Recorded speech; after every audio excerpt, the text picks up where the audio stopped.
គេឬមើលម្ដេចស្ងាត់យ៉ាងនេះពេលពើ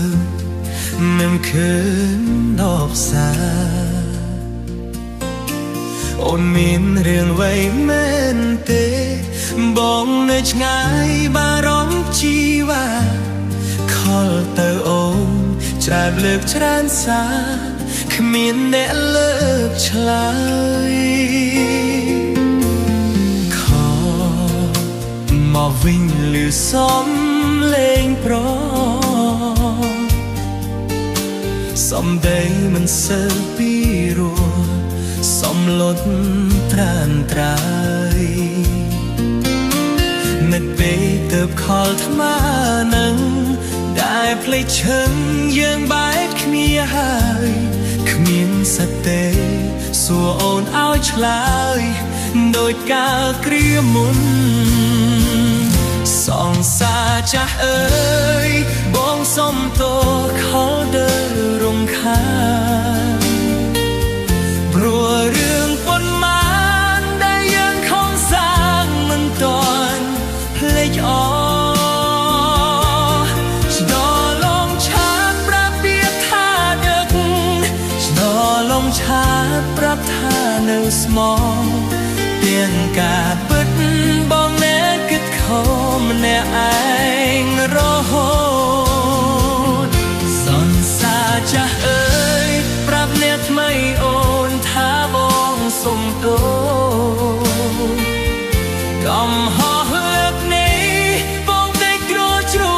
ទៅលើជីវ៉ាបងសាភាពថាបងស្រវឹងក៏សាភាពថាបងយំមកស្រាប់តែពេលនេះចង់ប្រាប់អូនថាបងនឹកអូនណា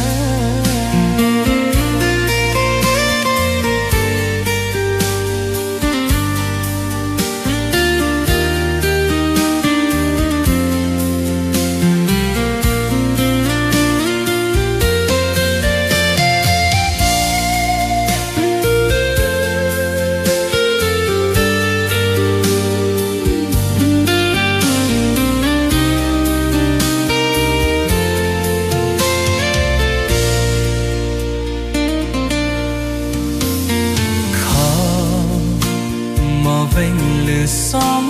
លេងប្រ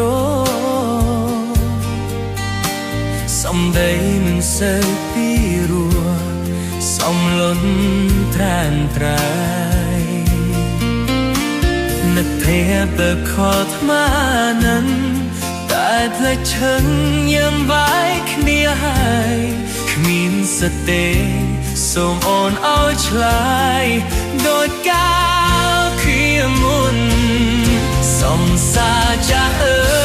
យបងសុំទោសខលទៅរំខានព្រោះរឿងប៉ុន្មានដែលយើងខំសាងមិនតានភ្លេចអច្រ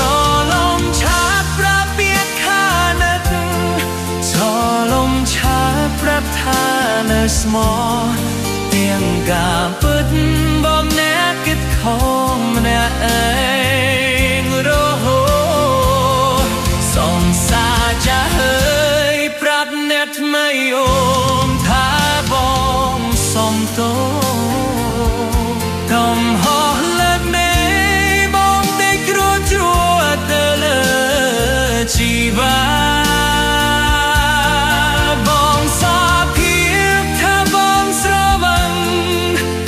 សាភាពថាបងយំមកស្រាប់តែពេលនេះ